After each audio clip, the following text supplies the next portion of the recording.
உங்கள் தகவலுக்காக ஒன்றை சொல்கிறேன். இன்றைக்கு கூட இந்து தமிழ் நாளிதழிலே இந்த அரசியல் கட்சிகளினுடைய இந்த இலவச சலுகைகளால் எப்படி தமிழகம் நிதிச்சுமையை சந்திக்கிற கட்டுரை இன்றைக்கு வந்திருக்கிறது. அதிலே நம்முடைய தமிழகத்தினுடைய நிதிச்சுமை கடன் 5.7 லட்சம் கோடி என்று இருக்கிறது. ஒவ்வொருவருடைய தலையிலும் நம்மையே கேட்காமல் 60,000 ரூபாய் கடனாளியாக ஆக்கியிருக்கிறார்கள்.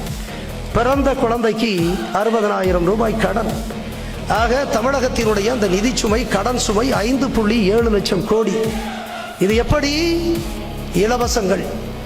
எனவேதான் சொல்றேன், இந்த இலவச திட்டங்களிலே முரண் இருக்கிறது. எம்முடைய இளைஞர்களுக்கு வேலை கொடுங்கள், எதிர்காலம் இல்லை. எமை போல அவர்களும் வாழ வேண்டும் என்று நாங்கள் ஆசைப்படுகிறோம்.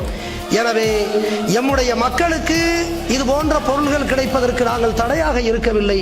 ஆனால் இதை காட்டிலும் எம்முடைய இளைஞர்களுக்கு வேலையை கொடுங்கள். அவர்கள் சுதந்திரமாக தன்மானத்தோடு அவர்கள் தங்களுடைய குடும்பத்தை அவர்களால் நடத்தி கொள்ள முடியும் என்று நான் சொல்ல ஆசை. படித்தவர் படிக்காதவர் அனைவருக்கும் அரசு வேலை. இனி படிக்காதவரே இல்லை என்ற நிலையை உருவாக்குவது அடுத்த தலை சேர்ந்து விளங்குகிற நாடு முதல் நாடு தென்கொரியா, 2வது ஜப்பான், 3வது சிங்கப்பூர், 4வது ஹாங்காங், 5வது பின்லாந்து. இந்த 5 நாட்டை தாண்டி எந்நாடு தமிழ்நாடு முதலிடத்தில் இருக்கு. சரியான சமமான தரமான கல்வி அனைவருக்கும் இலவசம். ஏழை பணக்காரன் உயர்ந்தவன் தாழ்ந்தவன் பாகுபாடின்றி அனைத்து குடிகளுக்கும் இலவசம்.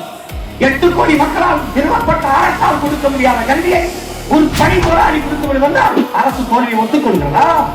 2 காட்டுல